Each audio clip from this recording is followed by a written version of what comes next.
term success. Welcome, Ishan, everybody. Thank you. Thank you, Connor. I appreciate that I'm the man standing between everybody and lunch. So let's see what we can do. If I can, there we go. Okay, so if we were to ask your average punter, what impact do you think process has on culture? The sort of answers that you'll get are, it's just bureaucracy, right? It's a necessary evil, but ultimately process is going to prevent culture. My argument is the exact opposite. I think if you want to have a single organizational culture, you absolutely need to have process. More so, actually, process needs to be your cultural anchor in and of itself. I think if we think holistically how you can run an organization, there are two approaches that we can take. The first approach that we can take is being very output driven. So this is saying that as an organization, we need to produce all of these different outputs, and we measure our people on their ability to create these outputs for us. If our people are unable to produce the outputs that we need from them, we're going to start having tough conversations with one another. The other approach to running an organization is, of course, to be process driven.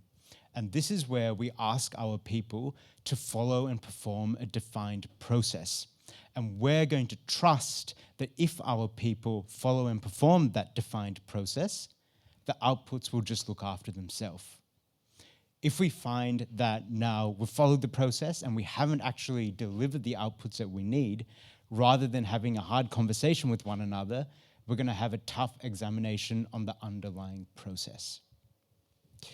From experience, I think most organizations have pockets of excellence where part of the organization, often the part of the organization that's regulated, is process-driven. But by and large, I would suggest that most organizations themselves are very output-focused. And I think the reason for this is, as leaders, we all have numbers on our heads. Right? This might be a revenue number that we need to hit. It might be a production number that we need to hit. So what we do is we push the people in our teams to deliver the outputs that we need to hit our numbers and get our bonuses. The problem with this is if we're pushing people to just deliver outputs, what we're ultimately doing is resulting in a position where we're forcing us to live in this reactive zone. Right? Because the people in our team will start to learn that they are measured and they're rewarded on the quality and quantity of the outputs that they produce, and the way that they work is kind of ignored.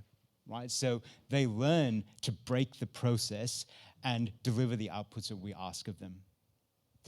The challenge with this is we're not acting as an organization, we're not acting as a team. The people inside your teams are going to be working completely differently to try and somehow deliver that output. And when there's that much variation in the way that they work, it's impossible to have an organizational culture. Again, you're not an organization, you're a group of individuals working away very individualistically with the hope and the pray that at the end of the day, everything will just line up. And this is really why and how we need to be using process as our cultural anchor. If everybody is working in the same way, all of a sudden, we are now one. We're going to win together, but equally, we're going to lose together as well. And when we lose together, we can problem solve together, we can improve together, and eventually we're going to win together. We're now one aligned organization, and that becomes the foundation and the formation of our organizational culture. So process is not an impediment to culture. Process needs to be your culture. So how do we do this? We need to have a strong system of work management governance. Again, governance is a word that most people will think is an impediment to culture, but it is one of the foundations of it. The start of our system of work management governance, needs to be your executive sponsor. We want our executive sponsor to be as high in the organization as possible. Ideally, this should be your CEO, your MD, your site leader. And the role of your executive sponsor needs to build this vision. They need to build the vision where we are a process-driven organization. We value people who are able to follow and perform a process.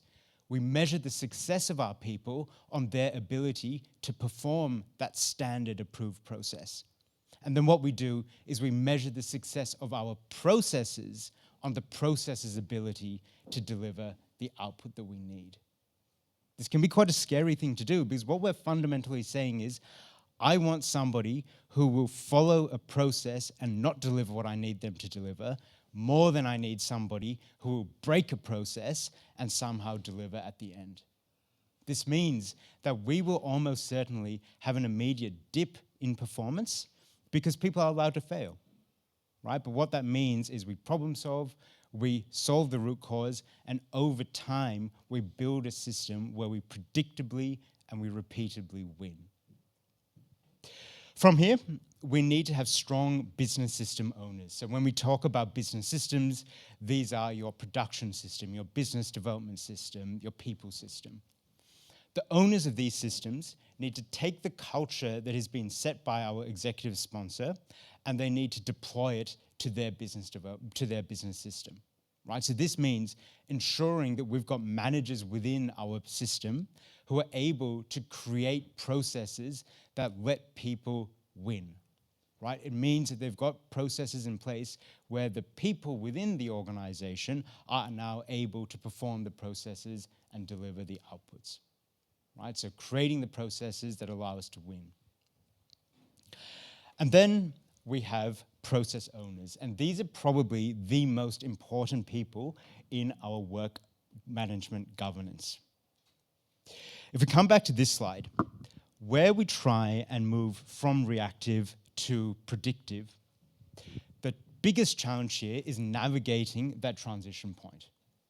This requires our process owners to be eagle-eyed, right? To be looking and seeing what's actually happening in the real world. And when we identify that the lived process has now drifted from the documented agreed process, having a corrective conversation to say, hey, we need to come back in line and achieve standardization.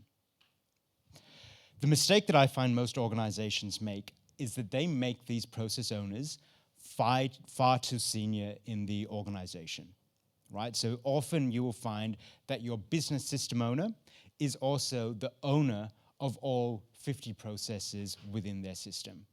So they're now trying to run these 50 processes that are performed by 150 people. And think about this for a second. If you're a director who owns 50 processes, what are the chances that you can actually look everybody in the eye and monitor, are they doing their job as per the documented process? You just don't have the capacity to do that. So what ends up happening is you need to take a step back and you need to start just monitoring success. And now what's starting to happen is the people within your business system realize that I'm being judged on the quality of my outputs, not on how I do them. And now we've just built a culture of producing outputs, and we've drifted from where we want to be. So what we need to do when it comes to process ownership is we need to democratize it, right? So rather than this being the managers in the organization, the directors in the organization, process owners need to be close to the work. Rather than owning the 50 processes in this business system, each process owner maybe owns 1, 2, 5 processes perhaps. Because if I own 5 processes, all of a sudden, on top of my day job, I do have the capacity to see what's happening in the real world. I'm able to identify where the lived process drifts from the documented process and step in and have that corrective conversation. I'm also able to start to see where the processes are not fit for purpose, and I have the capacity to run improvement projects and fix those 5 processes that I own. Really, we shouldn't be escalating to our business system owners unless we've got a process problem that spans multiple systems and it needs that cross-functional support. So process ownership is absolutely critical to making this happen. And then from there, we've got process participants. So these are the people that actually do the work. And again, what we need to ask from our process participants is simple. It is when you do work, please do your work as per the agreed process and join us when we're running process improvement initiatives. So when you look at this pyramid, start to think about where you are in it. Everybody in the room is going to be a process participant. Your job is to be humble, to be able to say, I'm not smarter or better than anyone else. When I do this work, I'm part of a team, I'm part of an organization. I'm not going to go rogue. I'm going to do the job as per the documented process. And it's also to have trust in our leaders. It's to have the trust to say that as a process participant, if I do my job as per the documented process and I fail, my leaders are still going to reward me. I'm going to still get that gold star because I've done the job as per the documented process. I've done what's asked of me. And then for those of us who also exist in this space, it's about process owners being brave. When I see somebody, if Connor closes the biggest deal in SA Partners history, as the process owner, I can say, hey, Connor, I saw you close that, but you didn't follow the documented process. We need to have a conversation about that, right? It's not about it's not about rewarding success. It's about rewarding following the documented process. And then for those of us down here, are we building the culture to support this, right? And allow our process owners to be brave. So really, this is the definition of servant leadership, right? We're trying to put our process participants in a space where they can be successful time after time after time, giving them the processes, removing the barriers for success. So, how do we do all of this? Ultimately, key to all of this is you need to have documented processes, right? If your processes live in the heads of your team members, as a process owner, there's nothing for me to own, right? It's not tangible. So we need to make it tangible.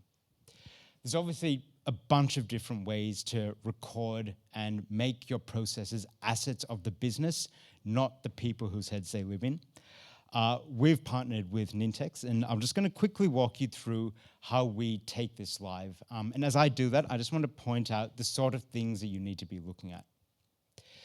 The first thing is, it's all well and good to ask your process owners to go off and document their processes. But if our process participants can't find the processes that they document, it's worthless, right? They're still going to just go rogue, make it up as they go, and they're going to drift from the standard. So we want to put us in a position where, as a process participant, we're able to find those processes really easily. So everybody has a role, and everybody should very easily be able to click and see the processes that I'm in. This will allow us to get a list of, this is everything that I do. Now, there are going to be a lot of processes that we do that we might do once a year or once every other year. So also, we need to be able to very quickly see that as a finance manager in this case, these are the processes that I perform. We need to put it at people's fingertips.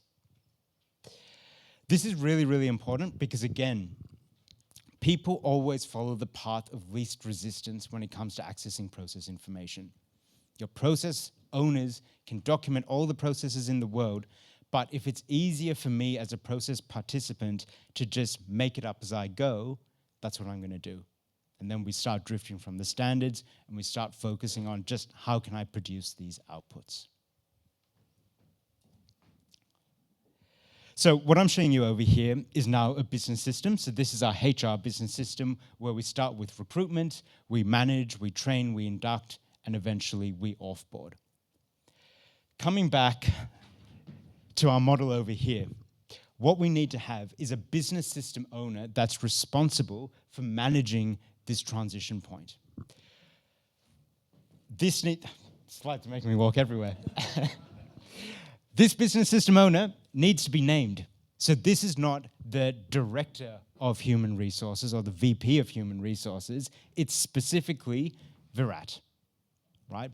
Because if we leave this at a role level, nobody's going to take accountability for it. It's just going to happen. Whereas if I say, Virat, you're responsible for making sure that we have all of the HR processes in place for us to be successful, we've got somebody to hold account, right? So named ownership is really, really important.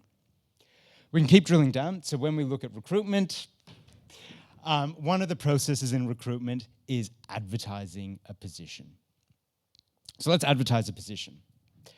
Processes are made up of activities that tell us what we do. So when we advertise, we need to prepare a template. That template needs to be approved and it's going to follow on. Having run hundreds, if not thousands, of process mapping workshops, what I find is at this level, generally, there's very little variation. Everybody agrees that the first thing that we need to do is complete a template and send that to the manager. What people don't agree on is how do we prepare that template, right? Some people are just going to open up Word, write down a list of requirements and shoot that off. Other people might send a Teams message. Some people maybe know that actually there's a template form that needs to be filled in. So when you're defining processes, if you leave it at this level, what you're going to find is you're still leaving space for people within your organization, for your process participants to make assumptions. And when they make assumptions, you're creating variation. And again, we're now leaving space to be focused on the output, not how we do work. So we need to go to a level deeper than this. The activity was prepare special template, right? That's what we do. We need to describe exactly how we complete the template, including links to things like forms, right? When you get to this level of detail, you're removing the ability for people to make assumptions, and this is now how we start to achieve true standardization. Again, at the process level, we need to have named owners. So this is not the manager of recruitment, it's specifically Julian, and it's now Julian who has his eyes on everybody that is performing this process to say, you sent this job request via a Teams message, not by filling in that form. Can we please have a conversation about why that happened? It's also specifically Julian's responsibility now to say, well, if we perform this process exactly as it's been documented, we will be repeatedly and consistently producing the outputs that we need this process to produce. And if Julian starts to realize that we're not producing those outputs, it's up to Julian specifically to say, hey, we need to run an improvement project on this process to get it to be where it needs to be. This improvement work shouldn't just be top-down from our process owner, though. What we also need are all of our process participants to raise their hand and say, look, I'm going to do my job as per the documented process, but actually, I think there's a better way of doing it. Or there's this hurdle over here that's making my life really, really hard. That then needs to go to our process owner, and it's up to our process owner to decide, all right, we're going to action it, or that's just going to go into a backlog. Or perhaps we're not going to action it because it's counteracting some bigger strategic purpose. So what we're doing is we need to give everybody in the voice a way to drive process improvement, but we need to tie governance around it. When we improve our processes, particularly when we're starting from a state of stability, obviously we want to move up and to the right. The challenge is process improvement can actually do this, because we might change the way that we're supposed to work. Some people might adopt their new way of working. Other people in the organization may not. This might be because they don't actually know how am I supposed to work in the new world, or it might be as simple as they actually don't know that the process has changed. So the change that we thought would take us from here to here has actually sent us backwards because now there's new variation in the way of working.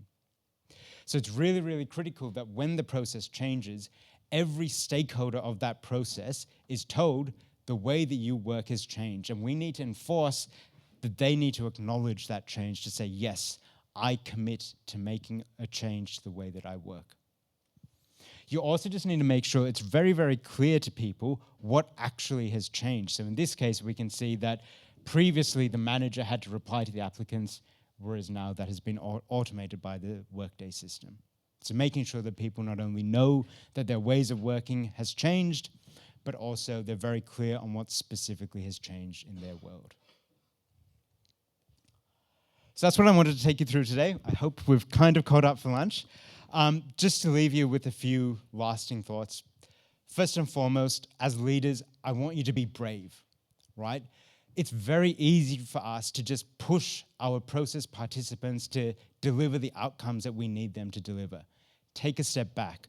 Push our people to follow and perform the processes that we put in front of them and judge our processes on the processes' ability to deliver the outcomes. This all has to be done through governance. And again, don't let governance sit with the people who have manager and director in their title. Try and decentralize process ownership as much as possible, so we're spreading the love, we're spreading the workload as much as anything else, so that end users are able to manage and govern their own work. And then finally, just think about the technology that you use. Technology is not a silver bullet, but the technology decisions that you make can either make or break this. I think that's me.